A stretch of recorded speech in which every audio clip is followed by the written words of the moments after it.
Hey everybody, it's Jason Blaha here, and once again it is time for a squat and deadlift day. And today we kept it real simple, real basic, but just a lot of hard work. I wanted to mess with the normal power bar today instead of always working with my different squat bars, deadlift bars. I'm like, let me just do a lot of stuff with this power bar. I really, for a little while, want to get back to the basics. I mean, I'm obviously going to do things like my reverse hyper, but I wanted to just use this bar, and of course, then people can see all the plates I'm using better, and then there's no question about the weights I'm using. Because that came up last time, I think, with the 455 pause squat. You can't see the plates on the side because they were smaller plates from the front angle with that 55-pound bar. So today I went up and just did it this way. Now, it took me a little to get used to this bar. The bar is thinner. Okay, this power bar is thinner than the squat bar. So trying to find that exact comfortable spot on my traps kind of important. But I think I found it finally. So again, just ramped up, did 315, 405, then went to 455.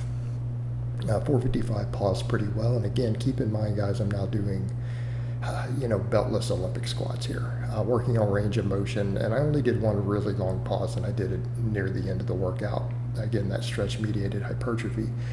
But no front squats today because I feel like I'm working on that rack position, working on shoulder health, and I'm not getting as much out of them because the rack position does limit a little bit what I can do. I'm still going to work them in every now and then. So today it was just back squats, deficit deadlifts. All right, that 455 felt pretty good. It was pretty close to a max though. I do some of those and people will say, oh, that looked easy. I'm like, yeah, but I can't do 500. I don't think I could do 500 at the moment with that particular lift. So I'm over 10% or over 90%.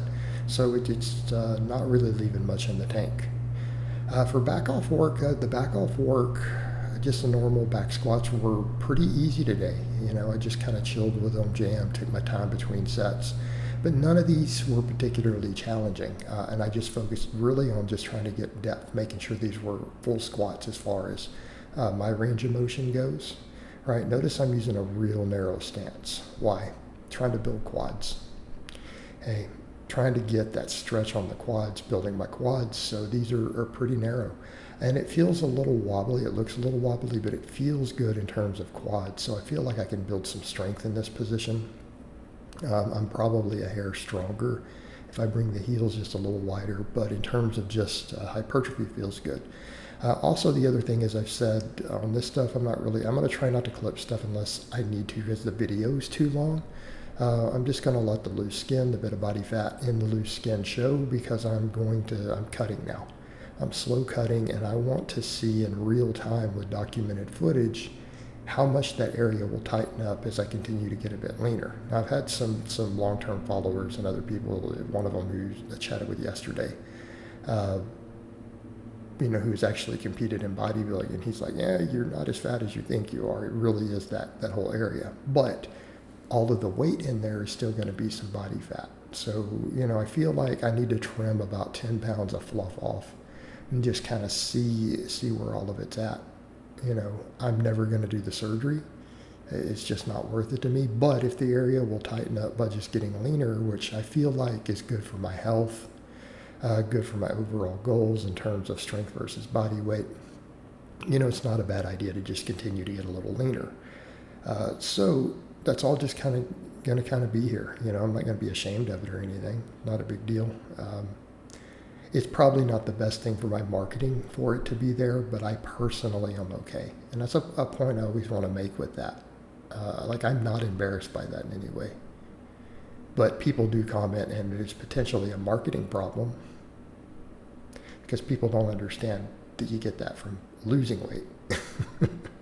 So, I want to see how it goes. I really think it'll be worth watching. But that back off work was not bad. I want to get up to where I'm doing, again, my normal rep work with 405 would be pretty nice. So I did my deficit deadlifts. I should have put the camera angle a hair lower because you guys know that's a 2.5 inch plate, which is 10 centimeters thick. It's those Rogue thick reds. But I decided to ramp up to a moderately heavy single and just do a back off set. And I kind of want to work towards doing a couple back off sets of around 5. Also want stuff like this. Now my low back was a little fatigued from doing it on this plate last time, so I didn't do them the second workout, but today it felt really good. I don't really feel any low back fatigue from it. My body's adapting to it. Now it is more difficult because of those heels, right? But that was 545. And yeah, I'm just doing them in the lifting shoes on the plate. I want to do this stuff the hard way.